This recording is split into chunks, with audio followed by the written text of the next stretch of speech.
Teman-teman dan ibu guru, perkenalkan nama saya Polikarpus Naktar. Kali ini saya akan menjelaskan satu materi semester 2 kelas 10 yaitu teks negosiasi. Yang pertama, teks negosiasi. Pengertian teks negosiasi.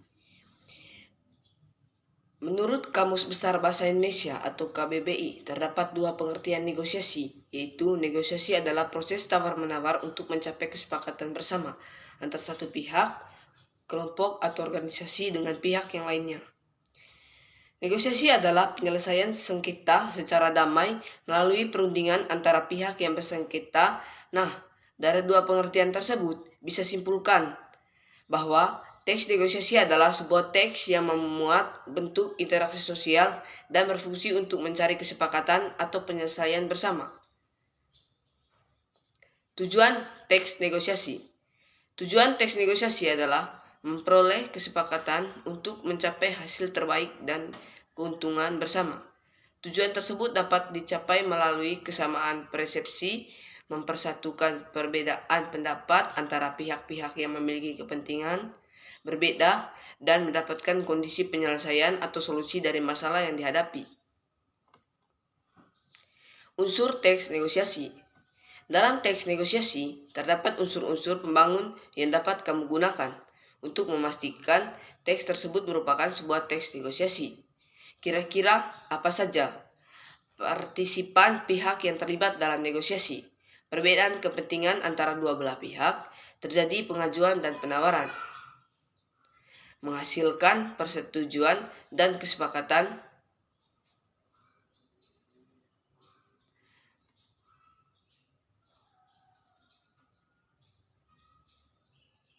Yang berikutnya, ciri-ciri teks negosiasi. Negosiasi dikatakan berhasil jika sampai pada tahap kesepakatan.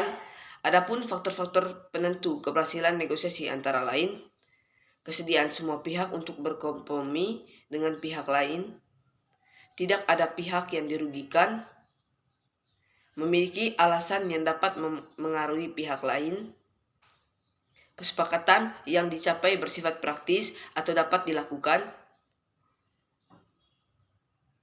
Struktur teks negosiasi. Untuk membuat sebuah teks negosiasi, kamu perlu mengetahui strukturnya terlebih dahulu. Secara umum, struktur negosiasi terdiri dari orientasi, pengajuan, penawaran, dan persetujuan. Tahapan dari struktur ini harus ditulis secara berurutan agar dapat dipahami dengan baik.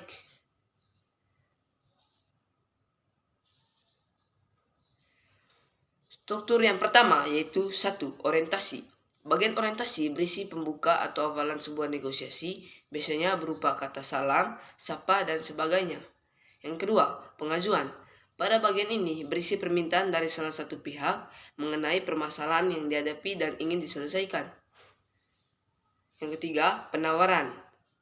Pada tahap penawaran berisi proses tawar-menawar antara pihak satu dengan pihak yang lain untuk mencapai sebuah kesepakatan yang menguntungkan satu sama lain. Yang keempat, persetujuan. Jika tawar-menawar sudah dilakukan, maka tahap selanjutnya kesepakatan atas hasil penawaran dari kedua belah pihak. Bagian persetujuan merupakan titik temu dari penawaran dan pengajuan yang telah dilakukan oleh kedua belah pihak.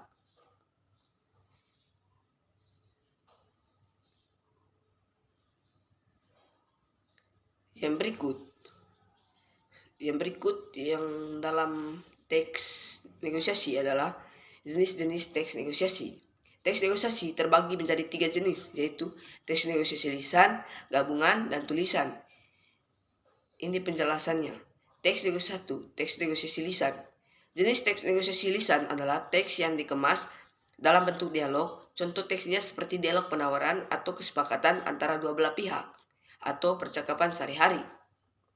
Yang kedua, teks negosiasi gabungan. Teks negosiasi gabungan adalah teks yang disajikan dalam bentuk gabungan antara narasi dan dialog. Contoh teks ini bisa mudah kamu temukan dalam cerpen atau cerita pendek yang di dalamnya terdapat negosiasi antara tokoh. Yang ketiga, teks negosiasi tulisan. Last but not least, teks negosiasi tulisan adalah teks yang berbentuk tulisan yang bisa berupa surat penawaran barang, surat permintaan barang, atau surat penawaran kerjasama. Ketiga surat ini juga termasuk dalam surat niaga. Contoh teks negosiasi. Berdasarkan struktur yang sudah kamu pelajari di atas tadi, sekarang kita perhatikan dulu struktur teks negosiasi. Strukturnya, negosiasi di lingkungan sekolah. Setelah bel pulang, sekolah berbunyi. Robi tidak langsung pulang ke rumahnya seperti anak-anak lainnya. Ia memesan ojek di pangkalan ojek untuk pergi menuju tempat lesnya dan belajar di sana sampai maghrib.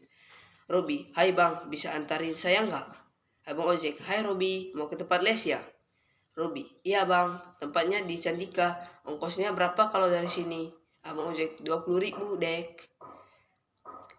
Robi, "Wah, kok lebih mahal bang? Biasanya 12.000. Abang ojek, "Iya nih, harga bensin lagi naik. Ke tempat les kan lokasinya lumayan jauh." Robi, "Aduh, tapi uang saya nggak banyak bang. Saya tambahin jadi 15.000, gimana?" Abang ojek, "Tambah lagi 3.000. Jadi 18.000 deh, langsung gas nih." Robi, "Oke deh bang, yuk." Abang ojek, "Gas, berangkat."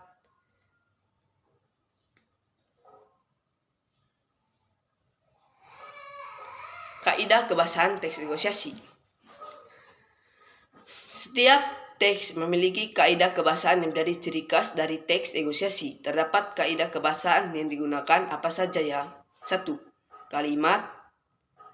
Terdapat 6 kategori kalimat yang bisa kamu temukan dalam teks negosiasi, yaitu kalimat deklaratif, kalimat interrogatif, kalimat imperatif, kalimat harapan, kalimat bersyarat, dan kalimat persuasi.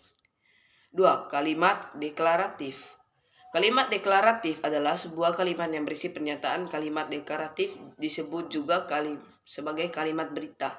Contoh, di tempat lain harganya bisa lebih mahal. "Pak, ini sudah paling murah, jadi Bapak tidak akan rugi beli di sini." Yang ketiga, kalimat interrogatif. Kalimat interrogatif adalah kalimat yang berisi pernyataan yang diajukan kepada orang lain. Contoh, "Bagaimana kalau per kilonya 25.000 bu?" Kalimat imperatif. Yang keempat, kalimat imperatif adalah kalimat yang di dalamnya mengandung perintah yang berfungsi meminta atau memerintahkan orang lain melakukan sesuatu. Contoh, "Silakan coba dulu bu buahnya." Yang kelima, kalimat harapan. Kalimat harapan adalah kalimat yang menyatakan harapan atau mengungkapkan keinginan terjadi sesuatu. Contoh, "Semo, Gak dagangnya laku ya pak. Gak dagangannya laku pak."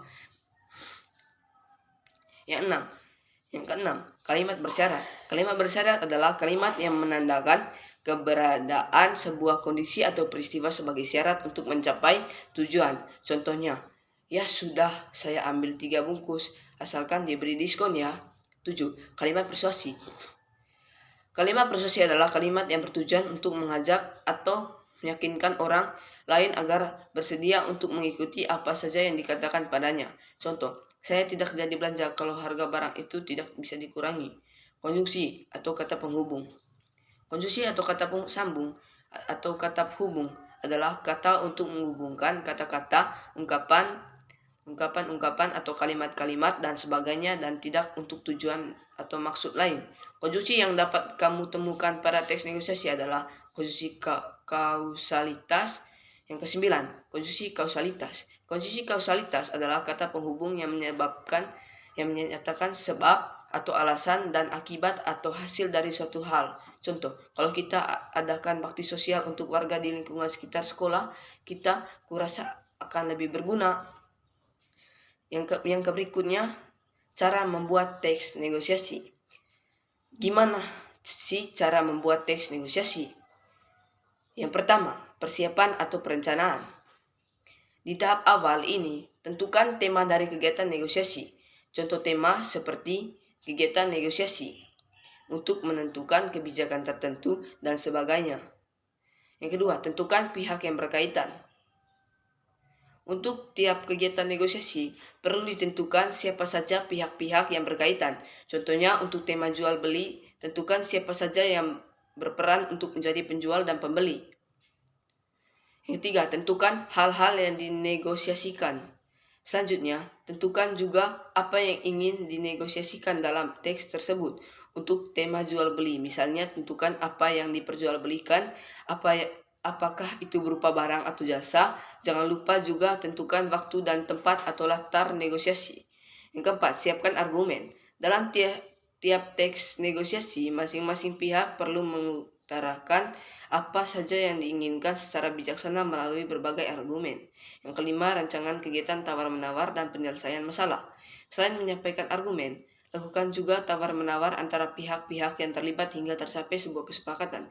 Contohnya, pada tema jual-beli, tawar-menawar bisa berupa kesepakatan untuk harga barang atau jasa yang diperjualbelikan. Yang keenam, penutup. Tentukan tahap akhir yang akan menutup proses negosiasi. Penutup dalam teks negosiasi bisa berupa kedua pihak saling mengucapkan terima kasih dan salam.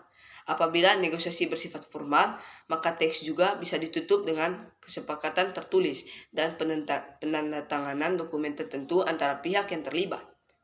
Yang ketujuh, sesuaikan rangka. Dengan struktur teks, setelah kamu selesai membuat kerangka teks, dari tahapan di atas, langkah selanjutnya adalah menyesuaikan kerangka tadi dengan struktur teks negosiasi. Yang ke-8, kembangkan menjadi sebuah teks. Saat kerangka dan struktur sudah rapi, kamu bisa mulai mengembangkannya menjadi sebuah teks yang utuh. Perlu diingat, saat proses pengembangan kerangka menjadi teks, kamu harus memperhatikan kaidah kebahasaan yang digunakan agar teks negosiasi mudah dimengerti oleh pembaca. Sekian penjelasan dari saya untuk pengertian teks negosiasi dan cara membuatnya. Sekian dan terima kasih.